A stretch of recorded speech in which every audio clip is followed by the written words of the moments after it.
뇌졸중은 말씀드린 대로 뇌출혈과 뇌경색으로 나누잖아요. 나는 뇌출혈만 뭐 특약을 들어가고 싶어 그러면 이 세 코드밖에 안 돼요. I60, 지주막가 출혈, I61, 뇌내출혈, 그 다음에 두개뇌출혈, I62. 이 세 개만 뇌출혈 진단 특약으로 보장받을 수 있고, 또 뇌졸중 진단 특약이라고 있어요. 여러분 예전에 듣던 보험을 보시면 뇌졸중 진단 특약이 있으면 이 뇌출혈 진단 코드에 더해서 이 I63 뇌경색 코드가 들어있고, 그 다음에 I65, I66 이렇게 뇌경색증을 유발하지 않는 폐쇄 협착까지 보장을 해주고 있어요. 어떤 특약은 I64가 들어있기도 하고 어떤 데는 들어있지 않기도 하고, 그래서 출혈 뇌경색이 명시되지 않는 뭐 유사 경미한 뇌졸중의 경우는 I64인데 I64를 보장한 데도 있고 보장하지 않는 데도 있고, 그래서 자기 보험의 특약을 좀 잘 살펴보셔야 됩니다. F01로 받는 혈관성 치매는 뇌졸중 이 진단 특약이 아예 안 들어갑니다. 그래서 혈관성 치매하고 또 외상성으로 두개뇌출혈이 나는 거, 이거는 보장하지 않아요. 대부분 약관에서 제외한다고 돼 있습니다. 그래서 이거는 제외라는 거 알고 계시고 I64가 들어있는지 한번 보시고. 근데 요즘에 또 새로운 특약들 많이 나와 있죠. 뇌혈관 질환 진단 특약, 특정 뇌혈관 질환 진단 특약. 이 특약들은 I60부터 69까지 뇌혈관에 관련된 모든 범위를 다 보장해줘요. 그래서 비싸더라도 뇌혈관 진단 특약으로 이제 이렇게 확보하시는 분들이 많죠. 그래서 단순히 뇌졸중 특약이라든가 뇌출혈 특약보다는 뇌혈관 질환 진단 특약으로 전체가 다 보장받는 그런 보험으로 리모델링 하시는 분들이 많습니다. 뇌졸중 진단비 특약들은 어떤 특약들은 바로 보장이 있고요. 바로 보장은 좀 더 비쌀 수 있겠죠. 어떤 특약은 1년 이내 감액 또는 이제 90일 이내는 뭐 10%만 주고, 뭐 90일부터 1년 사이는 보험 가입 금액의 50%만 주는 게 있고, 1년이 초과해야만 이제 100% 다 보장해 준. 그래서 최소한 1년 이상 된 보험이어야만이 그런 특약들을 다 이제 받을 수 있는 거죠. 그 다음에 가장 뇌졸중 진단비 가지고 많이 분쟁이 일어나는 부분이 바로 열공성 뇌경색이죠. 이 열공성 뇌경색은 상당히 분쟁이 많습니다. 그래서 열공성 뇌경색이 어떤 의미인지 아세요? 우리 뇌를 보면은 깊이 안쪽으로 통과하는 혈관들이 많이 있습니다. 그게 미세 혈관들이에요. 그 혈관이 막혀가지고 뇌세포가 괴사돼서 이제 뇌경색이 일어난 건데, 아주 미세한 혈관만 막혔기 때문에 아주 좁은 범위만 죽어서 뇌경색처럼 급하고 위급한 상황이 아닌 경우가 있어요. 그리고 뇌경색이 왔는지도 모르고 지나가는 경우가 있어요. 그것을 열공성 뇌경색이라고 합니다. 이 열공성 뇌경색은 대부분 건강검진하다가 발견돼요. 그래서 진구성이라고 해요. 진구성 뇌경색. 그래서 오래된 거예요. 그래서 지금 당장 급하게 치료를 해야 되는 신경학적인 커다란 위험이 온 것이 아니고 그냥 오래된, 그리고 일관성 뇌경색도 있는데 일과성은 약간 뇌졸중하고 비슷한 그런 증상이 있었는데 회복이 되는 거. 그래서 일과성 뇌경색으로 왔으면 이 진단비를 받을 수 없는 경우가 많아요. 그 다음에 열공성이나 진구성, 또 미세혈관 장애. 그래서 실제로 진단서를 떼어보면 열공성이다, 뭐 진구성이다, 또 일과성이다, 또 미세혈관만 파괴됐다, 미세혈관을 소혈관이라고 하거든요. 소혈관 병이다, 또 만성화됐다, 또 급성이 아니다, 그 다음에 건강검진 중에 우연히 발견됐다.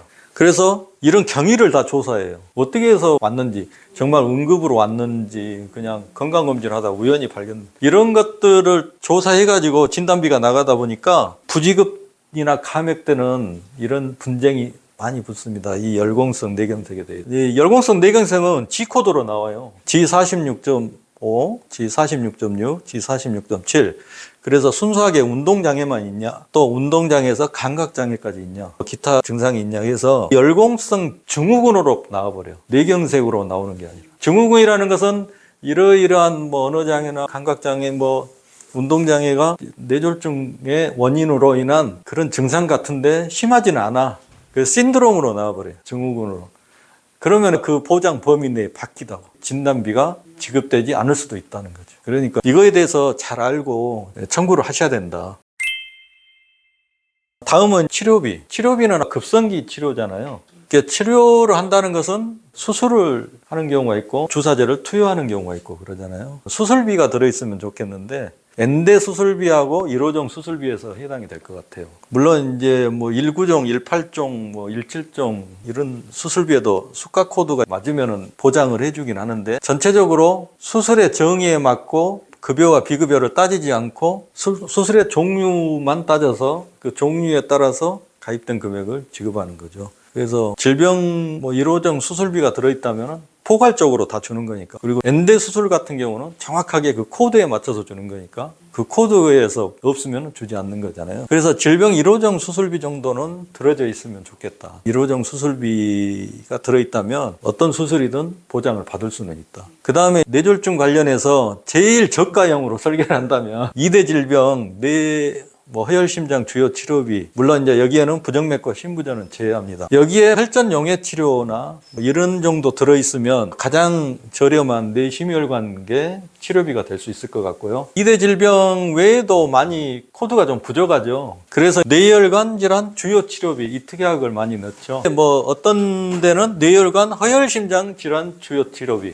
그래서 뇌혈관하고 허혈심장이 같이 있는 경우도 있고 그냥 뇌혈관 질환 주요 치료비 이렇게 돼 있는데 이 뇌혈관에 대해서 치료비를 전체적으로 보장하기 위해서 이 특약을 많이 확보해 놓죠. 지금은 2대 질병보다는 뇌혈관 질환 주요 치료비 특약을 많이 넣는데 거기에 거의 대부분 수술, 그다음에 혈전 용해 치료, 그다음에 종합병원이 들어가 있으면 상급병원도 포함이기 때문에 중환자실에서 치료하는 치료비를 보장받을 수 있는 거. 뇌심혈관 주요 치료비는 16개의 코드로 보장을 해줘요. 어떤 특약에서는 혈전 용해 제거하는 거 있죠. 기계적으로 제거하는 것은 보장하지 않는 경우가 있어요. 그 어떤 특약에서는 혈전 용해 제거술까지 기계적으로 제거하고 스텐트 삽입하고 하는 것까지 다 보장해주는 그런 특약이 있어요. 그래서 자신이 가지고 있는 보험의 약관을 잘 읽어보셔야 돼요. 이 세 가지를 다 보충할 수 있는 게 이 특약 하나만 들어가면 좀 비싸게 내도 가장 편할 것 같더라고요. 특정 순환계 질환, 특정 치료 이렇게 순환계 질환 특약이 있는데 이거는 수술, 혈전 용해, 혈전 제거술도 다 들어있고 특히 순환계 있잖아요. 뇌하고 심장에 순환계 코드가 52개예요. 총 병원에서 받을 수 있는 진단 코드가 여기는 52개를 전체 다 보장합니다. 중환자실도 보장되고 그러다 보니까 이게 비용이 제일 비싼 특약이죠. 범위가 넓고 전체적으로 보장하다 보니까 이게 어떤 회사는 한 5만 원, 6만 원대 나오고 뭐 이런 것들은 따로따로 한다면은 뇌혈관만 한다 그러면 만 원, 2만 원대 나오고 뭐 그렇게 하더라고요. 그래서 가장 효율적인 것은 이거 하나만 딱 들어있어도 전체적으로 다 보장을 받을 수 있는 거죠. 그리고 또 어떤 게 있냐면 혈전 용해, 혈전 제거뿐만 아니라 뇌졸중에서 혈전 용해하고 혈전 제거를 동시에 했다. 복합 치료도 보장하는 그런 경우도 있습니다. 그래서 이런 회사도 별도로 또 있고요. 그래서 이제 여기서는 이제 어떤 분은 뭐 진단비만 있으면 됐지 왜 또 치료비까지 필요하냐 그럴 수 있는데 이게 장기적으로 뇌졸중이 이제 또 치료가 들어갈 수가 있어요. 그러다 보니까 장기간의 치료 과정에서 필요한 치료비를 이렇게 확보해 놓는 것도 미래를 이렇게 대비하는 좋은 방법이 될 수 있습니다. 다음에 이제 뇌졸중 재활치료비인데 뇌졸중은 바로 재활이 들어간다고 했잖아요. 물리치료, 언어치료, 작업치료. 이걸 하지 않으면 상당한 후유증을 남기기 때문에 이 재활치료 들어가는데 재활치료를 받기 위해서는 재활병원에 들어갈 겁니다. 근데 이제 어떤 분들은 또 요양병원으로 입원해가지고 계속 요양을 할 수도 있겠죠. 요양병원하고 재활병원 둘 중에 하나를 가게 되는데 이때 입원비를 보장을 받을 수 있는지 자기 약관을 잘 살펴봐야 된다는 거죠. 그 다음에 뇌졸중은 후유장애로 자기 혼자서 병원 생활하기가 되게 힘듭니다. 또 가족이 매번 와서 보살펴주기 힘드니까 간병인을 사용하거나 간병인을 지원받을 수밖에 없고 또는 간호간병 통합 서비스를 하는 병원에서는 간병인을 지원받겠죠. 그럴 때 이제 비용이 발생하는데 이때 뭐 180일 동안만 해주는 특약이 있고 180일에서 365일 해주는 특약이 있는데 뇌졸중에는 장기적인 입원이 필요하기 때문에 꼭 이렇게 180일 이상도 같이 확보해 드리는 게 좋겠다. 그리고 뇌졸중이 오고 나서는 거의 후유장애로 장기 요양 등급을 받기가 쉽기 때문에 이때 장기 요양 서비스를 받으려면은 65세 이상이 뇌혈관 질환 후유장애를 겪든가 또는 노인성 질환으로 뭐 생활에 꼭 누군가의 도움이 필요한 경우에 한해서 국민건강보험공단에서 장기 요양 등급을 심사를 통해서 이제 받게 되는데 5등급 이상을 받으면 예, 이제 재가급여 서비스를 받을 수 있는데 이때 뭐 방문요양, 방문간호, 주야간보호, 단기보호 이런 재가급여 서비스를 받을 수 있고 이 네 가지 중에 두 가지를 선택해서 받는 게 이제 복합재가고 그 외에 이제 집안에서 관리가 힘들면 시설로 들어가야 돼서 시설급여를 또 받아야 되는 경우도 있겠죠. 이렇게 이 후유증과 또 장기적인 치료를 대비해서 꼭 필요하다고 볼 수 있습니다. 장기 요양은 어떤 등급이 제일 많은 줄 아세요? 4등급이 거의 반 이상이 되는 것 같아요. 우리나라 한 130만 정도가 이 장기 요양 등급을 받아서 장기 요양 서비스를 받고 있습니다. 그렇기 때문에 이 장기 요양에 대해서도 미래 자산을 확보해 놓는 것이 중요하다고 볼 수 있습니다.